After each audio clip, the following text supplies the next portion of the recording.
Ciao! Welcome to Italy. We've covered classic noble grape varieties and the classic regions of France. Now we venture into Italy, one of the most exciting and complex countries for wine. I say complex because of the sheer volume of different types of grapes, regions, and wines. There's an estimated 1,000 different types of Vitis vinifera varieties cultivated in Italy, and it has over 300 different quality regions. To make it more confusing, one grape variety may be called one thing in one region and may be called something entirely different in another region. And wines vary in their style from traditional to modern with absolutely no indication on the bottle. What's worse is that the rules for winemaking change by region, and some producers totally disregard the regulations. So despite all this, Italy makes some of the world's highest quality wines. For all their chaos, the Italians have captured our imaginations, and particularly when it comes to wine, food, and romance. And we can't help it, we love them. Italy has a long and rich history with winemaking. Greek settlers may have established vineyards as early as 800 BC. In central Italy, ancient Etruscans were known to produce and trade their own wine. The Romans spread viticulture in their conquests and traded wine commercially. However, it's only in the last 40 to 50 years that Italy has been rediscovered and recognized internationally as a high-quality wine producer. Italy is divided into 20 administrative regions. We'll highlight some of the main regions for quality wines and the ones we see most often exported to major markets. There are 4 main pillars of great Italian wine. They are Barolo and Amarone, which we'll cover in this lecture, and Brunello di Montalcino and Super Tuscan wines, which we'll cover in Lecture 14. There are wines that can compete with classic wines of France. You'll need the following wines for today's lecture. You'll need a Barolo, a Barbaresco or a Langhe Nebbiolo.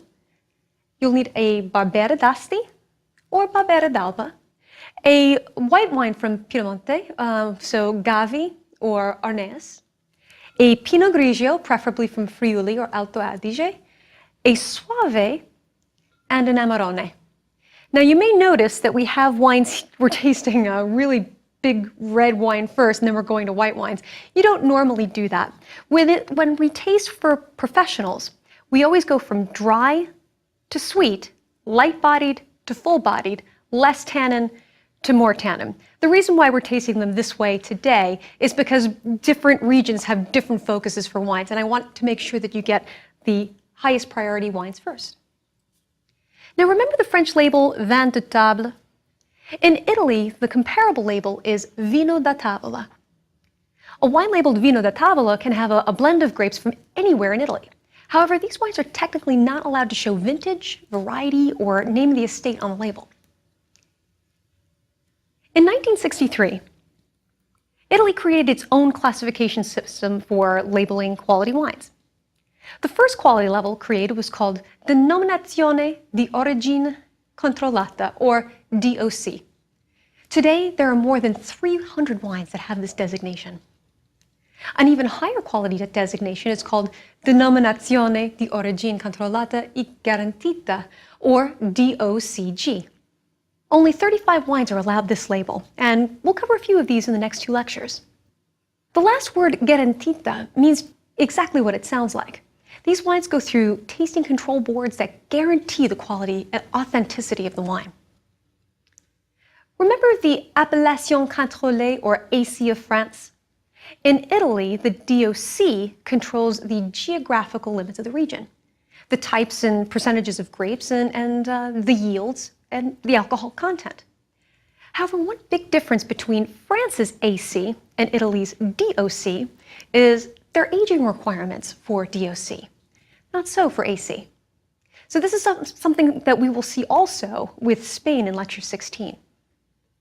In 1992, a new classification was created to bridge the gap between the lowly Vino da Tavola and DOC. It was called Indicazione Geografica Tipica, or IGT. These are wines made within the 20 specified regions. And unlike Vino da Tavola, these actually can show vintage, variety, and the name of the state on the label. Now let's visit one of the regions in northern Italy, Piedmont or Piemonte. I think it's quite logical to start here as these wines, like the classic French wines, are very terroir-driven. Piedmont translates to the foot of the mountains. Pretty logical, since the Alps are north and west of the region. The most important region for quality wine production in Piedmont is around the 45th parallel, which is about the same latitude as Bordeaux. But unlike Bordeaux with its maritime influence, however, the climate of Piedmont is continental, and that means with hot summers and very cold winters. The best soils have a high percentage of calcareous matter, as we saw in France. The topography is also really quite varied. It creates these little pockets in tiny microclimates, perfect for winemakers to focus on terroir-driven wines. Piedmont was once part of the Savoy Kingdom, a region that at a point in history included Burgundy.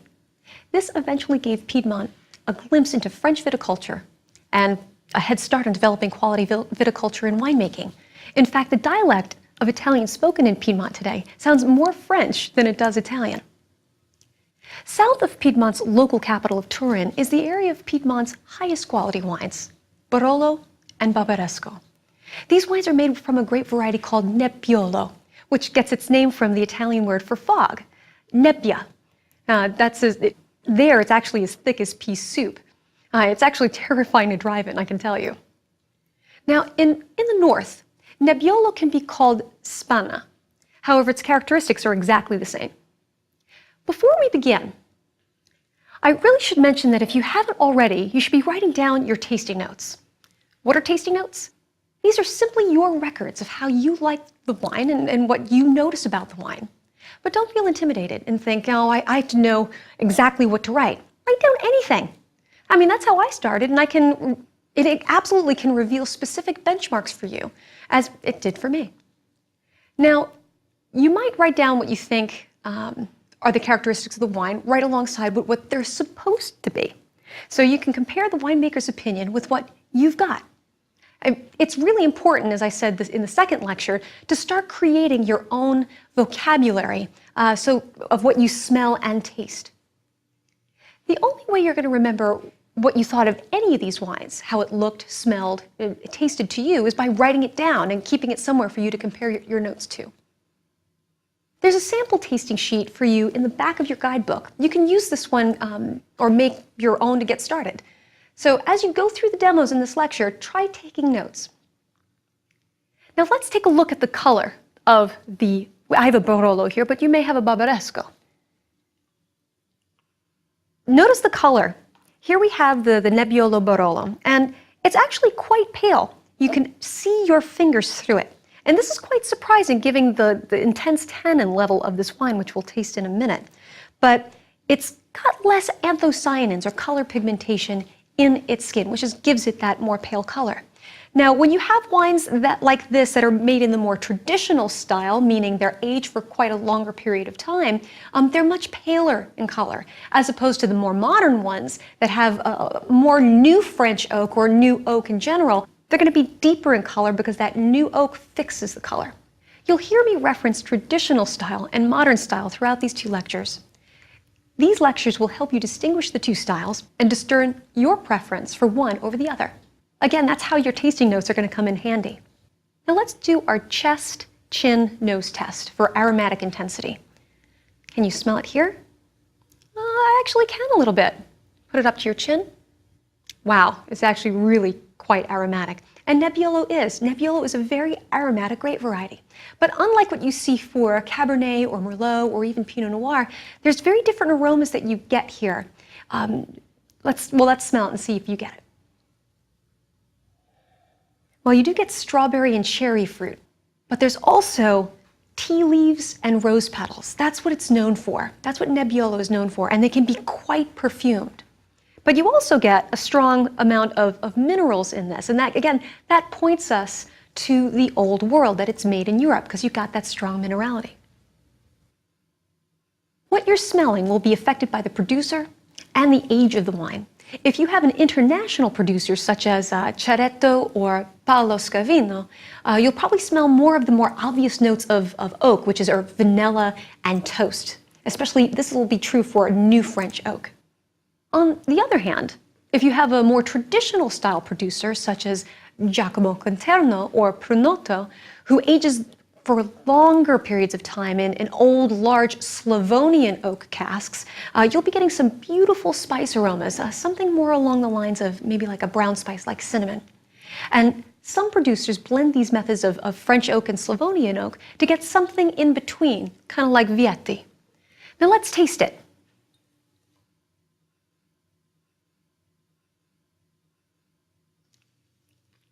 Wow. That is an intense amount of tannin. Feel the saliva just drain from your tongue. It's got an intense amount of tannin, so it's a huge amount of drying sensation. But also notice the sides of your tongue, where we taste acidity, notice that it's got a really high level of acidity there as well.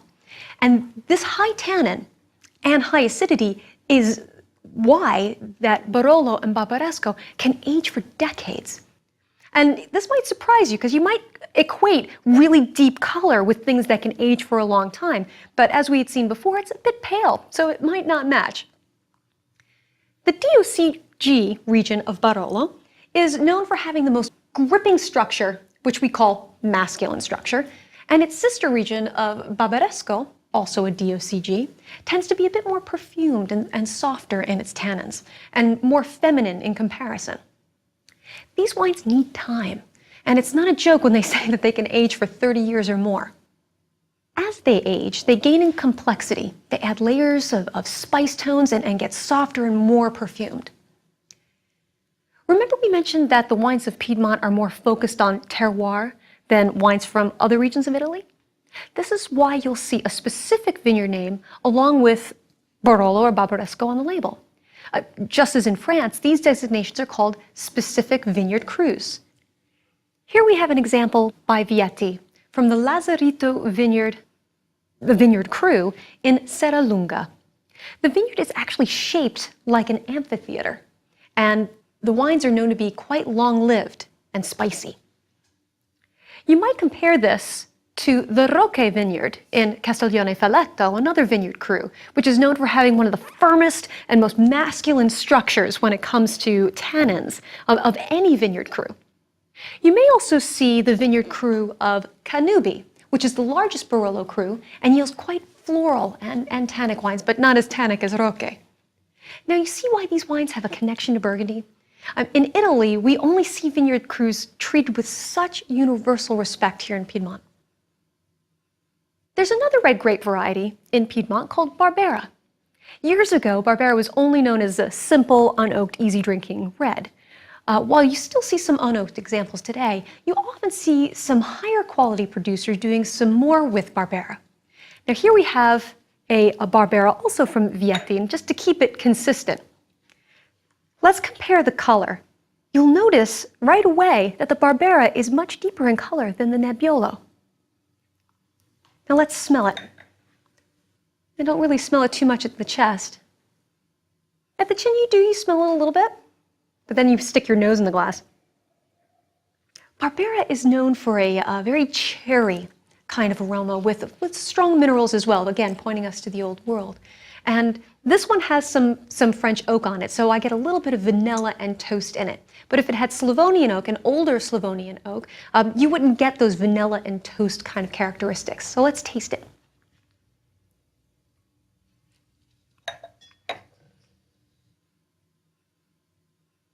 All right, tasting that right after the Nebbiolo, the Barolo or Barbaresco, it's going to seem much softer to you. Now, Barbera is a very high-acid grape variety, just like Nebbiolo, but you don't have the tannins there. The tannin is much, much softer. The fruit, the cherry fruit, the softness of the tannins makes Barbera a very, very easy drinking wine. And that high acidity makes it very, very food-friendly. This is a perfect wine to have with more casual kind of dinners, like a pizza or hamburgers even. And they're really very moderately priced, so it's fantastic on the wallet. Now, on the bottle, you'll see that it says Barbera d'Asti. And Barbera is the name of the grape, and di, and then the region, Asti. And you'll see this on a lot of Italian labels, and that can help you out somewhat. But it's not universal, as we've seen Barolo. It doesn't say Nebbiolo. But you can see this, like Barbera d'Asti, Barbera d'Alba, Brunello di Montalcino. But now let's go to the whites from Piedmont. We already know of one, a sparkling wine called Moscato d'Asti that we talked about in Lecture 7. The wine's made from Moscato grapes and comes from the region of Asti. Notice the name again, that follows the rule that we just talked about. Now let's move on to some still white wines.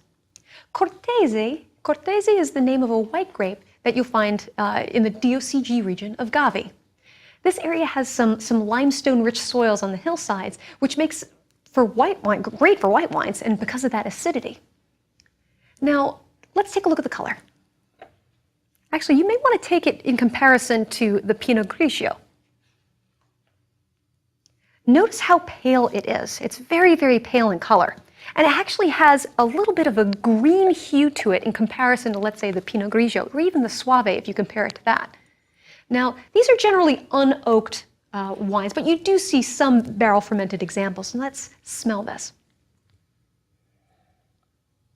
It smells very citrusy, very, very tangy, and also you get a lot of mineral there as well. Some people actually have said that this smells like lime cordial. I mean, of course, it's not sweet, it's completely dry, but it kind of is reminiscent of that. So let's taste it.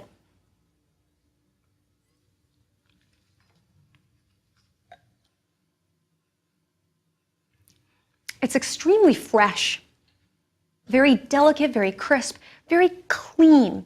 But you notice the acidity right there, and that's going to be great with some delicate seafood. Another white wine in Piemonte is Arneas. Now, traditionally, this grape was used to soften Nebbiolo's tannic structure, but it's made into its own wine now in the DOCG region of Roero. It has some beautiful floral perfume, but the wine is not very aromatic. I mean, most Italian white wines are more subtle in their aromas, which is a benchmark note for me of almonds, and this is the case with Arneas. Now let's go to northeastern Italy for another more popular white grape. Ever hear of Pinot Grigio? Of course you have. It's the #1 white wine imported into the United States. Pinot Grigio is the Italian name for the French grape variety we spoke about, Pinot Gris. We touched on this in Lecture 11. Pinot Gris and Pinot Grigio are exactly the same grape, just like we have with Shiraz and Syrah. Now let's take a look at our Pinot Grigio. In looking at the color, it has a little bit of a pink tinge to it. And you'll remember when we talked about it in Alsace, it actually, the grape variety itself is pink. So it's not surprised to see that in there in comparison to, let's say, the Cortese. Now let's smell this. Not very aromatic. In Alsace, we saw Pinot Gris as like a moderately aromatic variety to a very aromatic grape variety. But in Italy, we don't see that too much. The yields, meaning the amount of grapes you get from a particular vine, are much higher in Italy than you get in Alsace. And sometimes that can bring down some of the intensity of the aromas. However, some of the style of the aromas is going to be very similar. You do get some of that stone fruit, some of that spicy character that you get from Pinot Gris or Pinot Grigio. Now, it's the #1 white wine sold in the US. Why do we love Pinot Grigio so much? I'll tell you. Let's taste it and we'll find out.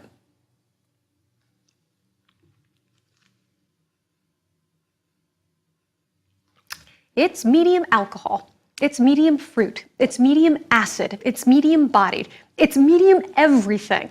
Now, if you look at the bell curve of humanity, if you go towards the middle, you're going towards the most crowd-pleasing wine, and that's what it is. Pinot Grigio is the quintessential crowd-pleasing white wine. Now, the best Pinot Grigio comes from the region of Friuli, which borders Austria and Slovenia in northeastern Italy. The culture here, as you might expect, is a bit more Germanic. The grapes benefit from the airflows from the Alps as well as from the Adriatic Sea. Another high-quality region of Pinot Grigio is Trentino Alto Adige, which are two separate regions, but they also border on Austria and Switzerland. This region used to be part of the Austro-Hungarian Empire and still shows Germanic influences. So it's not surprising that you will also see Riesling and Gewürztraminer here, which are but they're just like Pinot Grigio, they're much more delicate versions of their German or French cousins. Now here I have a Merlot from Trentino. Let's take a look at that. We had taken a look at Merlot in a couple of different lectures. Notice the color. For Merlot, which is a thick-skinned grape variety, this is actually really quite pale. This gives us an indication that it comes from a cool climate, and Trentino is very cool. Now let's smell it. It still has those Merlot characteristics of plum and even light blueberry, but it's much, much lighter. It smells lighter. Let's taste it.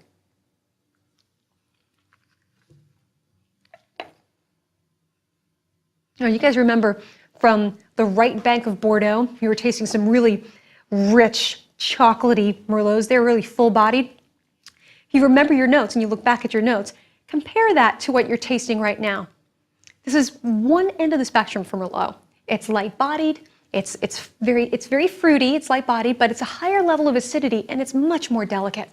But that same varietal character comes through, which again makes Merlot a noble grape variety. Now let's go to one of my favorite regions, the Veneto. Why do I love it? The region of Veneto has the city of Venice in it. And whenever I'm tasting wines from this region, I imagine the majestic buildings and over the water, the gondolas, the Piazza San Marco, and of course, Carnival and those gorgeous Venetian masks. Veneto produces more DOC wine than any other region in Italy, as well as the second best-selling wine in Italy called Soave. The country's #1 wine, you might guess, is Chianti, which we'll cover in our next lecture. The region of Soave is a couple of hours' drive west of Venice, next to the region of Valpolicella, which is known for its red wines. If you have a Soave, compare the color to the Gave.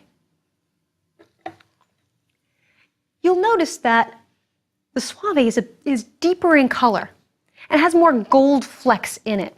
And when I was first learning about the grape variety that makes up Soave, which is called Garganega, someone had said to me, it's very much like Chardonnay.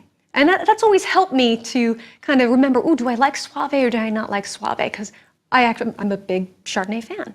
So let's look at the aromas. Well, like Chardonnay, it seems in its intensity of its aromas, it's not as aromatic. So that's a good clue. And when you smell the wine, you do get some of the citrusy and maybe even a hint of some of those apples, but you also get more of an almondy kind of character, an almond note.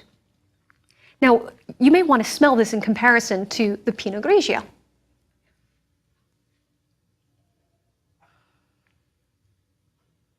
When you do that, you'll realize how floral and how more nectarine and stone fruit that the Pinot Grigio is. Now let's taste it.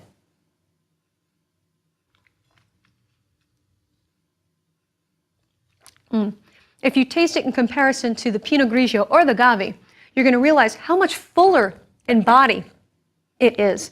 And that's very, very typical. Again, we're going towards a fuller bodied end of the spectrum for white grape variety, which is where Chardonnay is, but it's not as rich as sometimes some Chardonnays can get.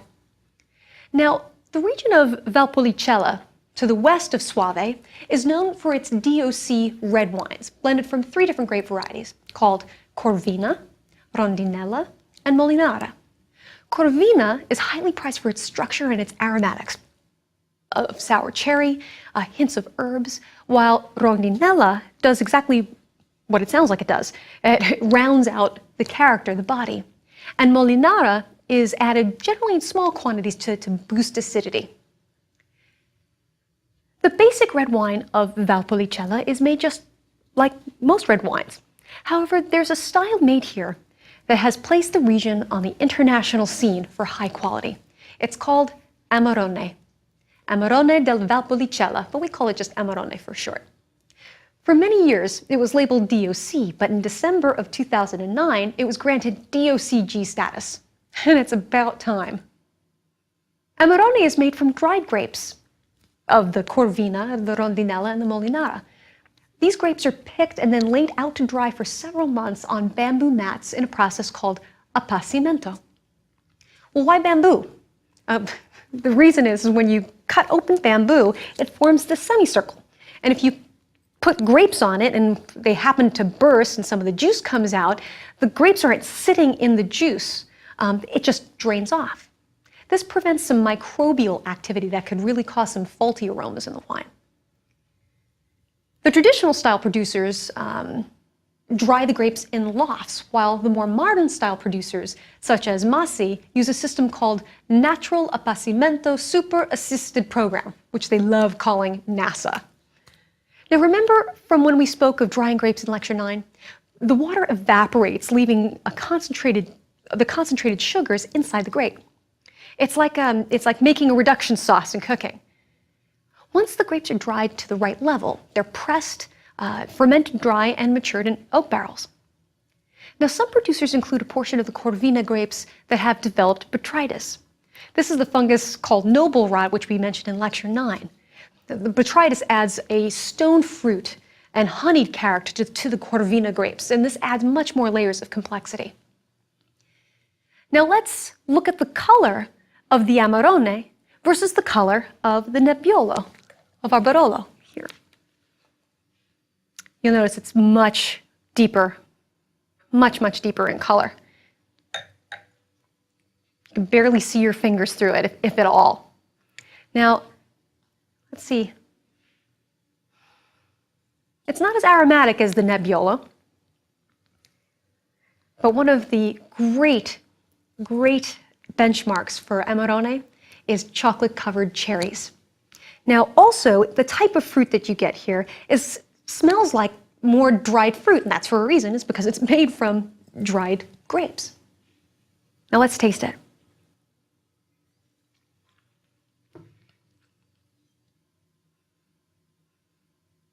It's very dense, and it's got a very kind of chocolatey kind of texture. If you've ever put dark chocolate in your mouth and you let it sit there and you roll your tongue around, it's very much feels that way. But it's completely dry. Now, there's also a style there called Recioto that people often get confused between Amarone and Recioto. Amarone is fermented complete to dryness, while Recioto is stopped somewhere before it's complete, so you get that little bit of residual sugar, and it's more of a dessert wine. Now, Amarone has rich, dense tannins, and it gives you that bitterness in your back palate. And the name Amarone derives from the word for bitter in Italian, which is amaro. Now, it gets to, as you age it gets softer and definitely more plush, and more modern styles are less bitter. But also, notice on your back palate that warmth that you get there. Look on the bottle, look on the label and find the alcohol level. It's probably close to about 16%, if not more. And because remember, when we dry the sugar, it turns into higher levels of alcohol after fermentation is complete. And even though it's high in alcohol for most wines, the richness and concentration of the fruit balances with the dense tannins, and the warm alcohol balances everything all beautifully. I mean, I love Amarone for its many layers of flavors as it ages. It gains such complexity. There's even a stage called the lavender stage that Amarone goes through, which makes the Amarone smell of lavender. Now, the best food and wine pairing I've ever had is with Amarone. It was an Amarone paired, actually this Amarone, paired with a Parmigiano Reggiano, the cheese and chunks of it, and it had honey drizzled all over it. It seemed to touch every single taste bud. It was absolutely heavenly. You should try it. One last style you may see that's almost a cross between basic Valpolicella and Amarone is Ripasso.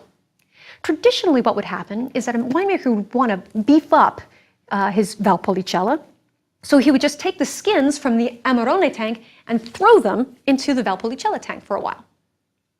As the Amarone's alcohol is about 16%, we know that alcohol is an extracting agent. So these skins have a lot more tannin and color, which they add to the Valpolicella.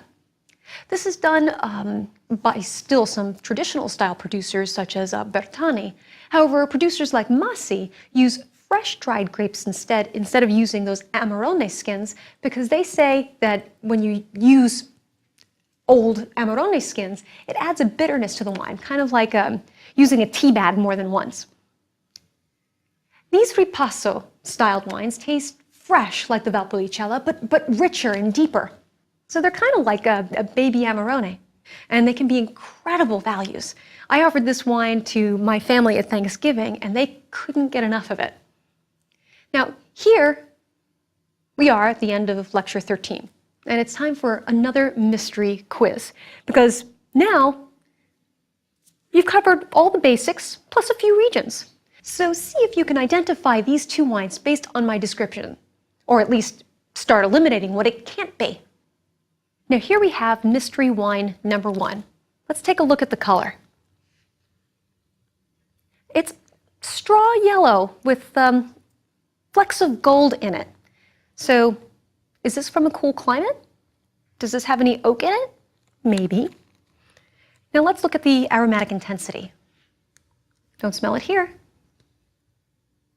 Don't really smell it here either. I have to stick my nose in the glass. And so if I have to stick my nose in the glass, what does that tell you? Is it an aromatic grape variety or something else? Yeah, well, it's not an intensely aromatic, so we can rule out aromatic grape varieties such as Gewürztraminer, Riesling, or Sauvignon Blanc. Now, what type of aromas I get apple aromas, but I also get minerals as well, which could lead us to the Old World. I also get a little bit of butter, and I also get some vanilla, toast, and spice. What do you think that tells us? That it could be oaked. Now let's taste it.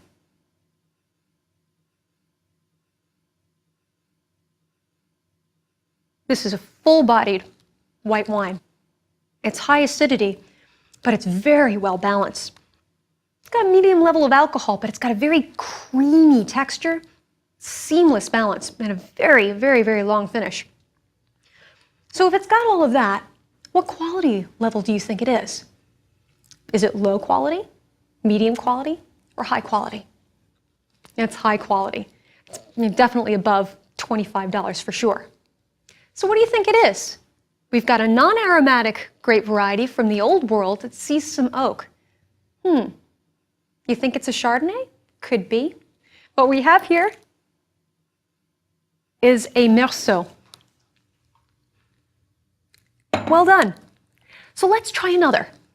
Remember, this is just practice and it's a fun way to learn. So you might try this some night with a few friends. Okay, mystery wine number 2. Let's take a look at the color. Oh, this is very inky purple, actually. So what do you think that means? Is it a thin-skinned grape variety or a thick-skinned grape variety? Yeah, so it being a thick-skinned grape variety, you're probably going to have to rule out thinner-skinned grape varieties like Pinot Noir or Barbera. So what could this be? Oh, it could be Cab, it could be Merlot, it could be Syrah. Now let's smell it. I get some black currant, some cassis kind of notes, and a bit of licorice, so it could be Cabernet Sauvignon. And I get some toast here as well. Yeah, a little bit of vanilla and toast. Let's taste it.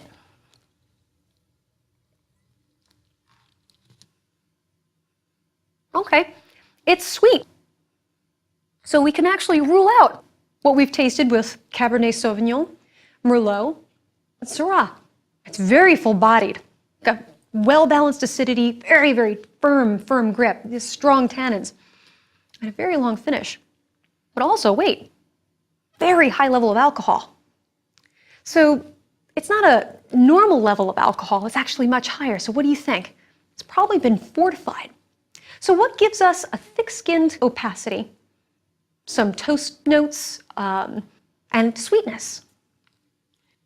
Happens to be a port, and a vintage port at that. So you see, we're more than halfway through this course, and you've begun to be able to smell and taste a wine to determine if it's a thin-skinned grape variety or a thick-skinned grape variety, if it's a noble grape, if it's a special style, such as a fortified wine. So great job. In our next lecture, we'll go to central and southern Italy. Chianti is the most popular wine in Italy and the most popular Italian red wine in the world. Chianti Classico was one of my first favorite transporting wines. As I mentioned earlier in an earlier lecture, when I drink it, I feel like I'm at a villa under the Tuscan sun and feeling the Tuscan sun on my face, and I can smell the oregano and the basil in the air. And let me tell you, nothing goes better with tomato sauce than the wines from Tuscany. We Americans love Italian food, and the wines from the next lecture will be great to go to when you're dining at an Italian restaurant.